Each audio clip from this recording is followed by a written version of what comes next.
Hi, Kate here. Just thought I would come to you, seeing I didn't get to speak last Friday with my Friday Live. I had a dentist appointment and I was on a houseboat and I didn't get to do my live, so apologies about that, but I've had a really busy week of delivering groups, so I thought I would come to you this Friday afternoon just to share a few insights about groups and how we do groups and what I've observed about doing groups in terms of manualised programs, like something like the Westmead Feelings program that I have been running this year and have still got modules to deliver, versus the way that myself and my business partner of Brightside Learning and Therapy, Danielle, and the way we run our school holiday groups. So our groups that we do, we offer them every school holidays.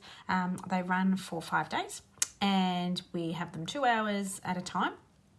And we have two different kind of groups in terms of ages at the moment. So we sort of have our junior group and our senior group, but still in the primary school age, with a little bit of room for crossover about where siblings or other kids would like to kind of go. So, and each school holidays, we run with a different theme. So depending on what we think will grab kids' interests, we have just been creating our groups with our knowledge of what we would like to deliver, whether we have more of a friendship focus, whether we have more of an anxiety focus, or whether we have more of an emotion regulation focus, and we just adapt that with activities and ideas that we think fit the theme, and taking into consideration perhaps some hands-on activities that really help give something for the kids to take home as a reminder. It also will serve as something concrete, because a lot of, I suppose, the concepts can be a bit metaphorical or abstract in some ways. So I'm always trying to think, and with, like I said, I'm not responsible. I can't say I'm responsible for the craft ideas. That's my partner's, Danielle's magic. She's so good if I say, hey, I've got this idea, I've got this concept I want to teach. She's so good at going, hey, what if we do it like this, or can we do it like that? And I go, yes, that'd be perfect. So between the two of us, and we've been doing this together for a little while now, we can have things that really help extend the kids' skills, engage their interests, and have something really cool for them to have completed over the week. We usually have some sort of project, not always, but we often try to have a project that they've completed and that they can feel immense sense of pride in that completion, and it's just amazing watching them take that concept from the beginning on the Monday when it gets introduced to them, and to taking that home on the Friday and letting them show their parents, who they've been sharing little bits with over the week, how excited they are to leave with their hands full of things that they have created all themselves. So yeah, just thinking about the way we always try to grab, like I said, an interest, and we always let kids have space in our groups to really get nice and calm in their interests. So thinking about even, when kids come to our groups, and if a theme isn't exactly their most favourite interest. So this time we did a theme for both of our groups, the junior and the senior group, on Sonic the Hedgehog. Now, I did not know a lot about Sonic the Hedgehog. I managed to watch the movie. My kids had watched the movie, but when we kind of floated it a few months ago with a couple of other kids, lots of kids were super excited. We were like, great, they've seen it, they know a little bit about it, and then I was just thinking, okay, how can I use this concept in a really cool teaching kind of way? And that's what we were able to do. So the theme itself is just a vehicle, I suppose, for exploring in a fun way, in a fun, really accessible way, the different concepts that I am wanting to, either introduce children to, depending whether they've come to one of our groups before, depending whether they have an OT or a psychologist or a speech pathologist that they're working on some of their skills with, or whether they've been with us for quite a while. So we know they've got some skills in that area. We know that we can actually extend them further in a more challenging kind of way. So whatever that is, that the theme is the vehicle, but it's so important. As someone who has looked at a lot of manualized programs over the the years. And one of the things, I suppose, that what it doesn't do, unless, like I said, there's a manualised program that was put out probably only a year or so ago, which is a Minecraft manualised program where they're actually doing Minecraft in it. So you have to have all the computers and the things like that all sort of set up, which I think is a fantastic idea. When we did our Minecraft one, we didn't actually have the Minecraft game at all. So we, again, just used the theme to inspire our craft and inspire some of our ideas and our conversations. But there is a manualised one that does actually do Minecraft to do some teaching around all kinds of things. It's quite a detailed program. Raylene Dundon I think is the psychologist that has designed and written that and published that as a manual. But most of the other manualised programs, they don't necessarily have one kind of theme that ties the content together. So they can tend to be a bit either worksheet kind of driven or a bit dry is what I've found. So that's why we've decided, I suppose, in my head, I have a lot of different ideas in terms from my individual work. Some of the kids I know fairly well as well, so I know what we've introduced. I know whether they're early or established in that, and then when I see them in a group setting, it's a whole other kind of level of putting into practice and extending them as well. But even for kids, it's just their first time. The topic and the interest is a really great way to just engage them. The other thing that we do is we allow them time when we come into the group. We don't launch straight into the content. So we really let them settle. We have a few different kind of playstations set up to help their anxiety settle, because we know that when they're calm and kind of a bit more relaxed, they're going to be a lot more able to take in some of the learning. So I have to, I know, rein myself in and not get too excited by trying to teach too much too quickly, because it's a whole different environment in terms of teaching one-on-one with someone they've already got a trusted relationship with, versus when we have a larger group and a number of different teachers, a number of different kids who may be experiencing our surrounds for the first time.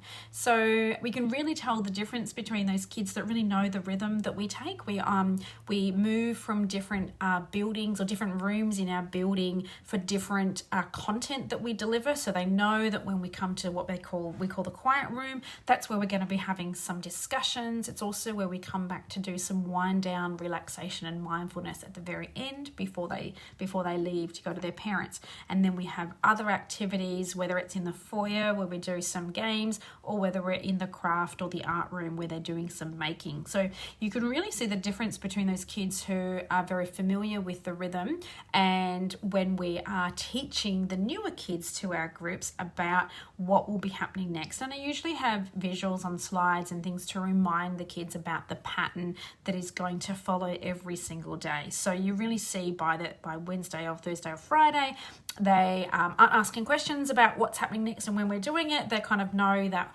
after we've done this, then we're going to move on to that. So always keeping in mind those sorts of structures and things is so important for kids, most of which are neurodiverse in our groups. Not always, but most are. And in terms of making sure that their sensory needs and their anxiety is being held in mind as we are doing the teaching at the same time, because putting kids together, especially if they're not familiar with one another, we need to have them to have space to get to know one another. We need space to allow them to develop connections and relationships, and that is what I love so much about doing these groups. Like I said, some of the kids I know quite well, but seeing them with other groups of children and watching the friendships develop is really important. So it's not only about me providing them some structure and some ideas to go along with after our 5 days, because we're not going to teach them mindfulness in its entirety. They're not going to get experts after 5 days. They're not going to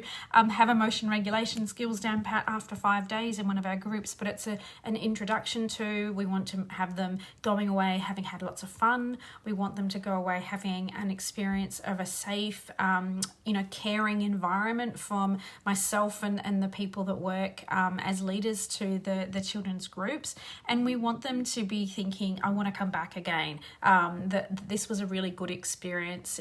I felt recognized, the topic was interesting, and usually the kids start, actually, it's really gorgeous, so they start coming up with different ideas about, because we say, we're going to be back next school holidays, if we see you, that'd be great. And they start giving us ideas about what theme it should be, which I absolutely love. Or we've got some kids who are requesting that we go back and do another one of our themes that we've done before. So that is when I know that, really good progress has been started. And, we've given them some ideas to go along and practice. And we know that learning and those sorts of things is going to happen much more likely if they've had a really good experience, if they feel that they were respected, that they were, when they spoke, they were looked after and attended to. So that's really, really important to me. In terms of the feeling that they're left with. And like I said, what I notice, especially in the free play moments that kids get, just those friendships and those groups that are forming over a few days. And I think that's so special, especially if kids haven't had, maybe super successful social kind of groups happening at school. And sometimes that's the case, and sometimes it's not the case. Sometimes they're doing really well in that regard, but certainly what we love to see is, gently encouraging them with other kids and having those connections kind of blossom. And we've been fortunate to see, some of the kids returning each school holidays and finding each other again and watching their faces light up. So, I just really love the format that we're using. I love that we're able to take key aspects from really important programs and the research that's out there on interoception activities, and where we're practicing some of those and using that as a tool to remind them about the importance of noticing their bodies and listening to themselves, because we know that helps in terms of their emotion regulation skills as they go. And so, just like I said, they've got a really positive kind of impression.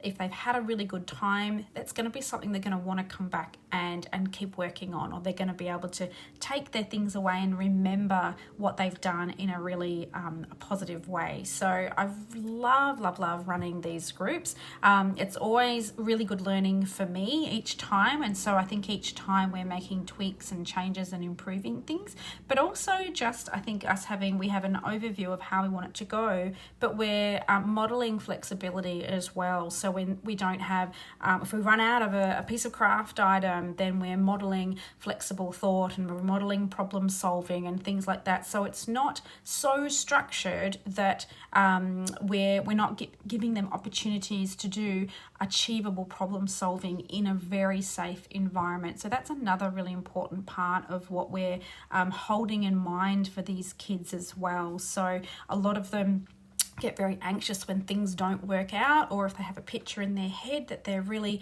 keen on creating, and then sometimes get disappointed when that doesn't work. So all of the time, even when they're making things, creating things, sharing products and items and craft pieces and things like that, there's so many opportunities for them to work on those skills of emotion regulation, of turn taking, of sharing, of using their beautiful manners when they're developing new friendships and things. So and in that I love, because sometimes in that group setting, when it's more of the direct teaching or structured teaching, there's a lot less opportunity for that to happen. So we really try to balance out that direct teaching and skill development, where we know that they need some knowledge and they need to have a space to kind of reflect on that. But then we have our less structured times when they actually get to make mistakes with that, and we get to kind of go, oh, that's a really great opportunity for us to remember that thing we were talking about just before, about how we can ask nicely for the scissors, or how we can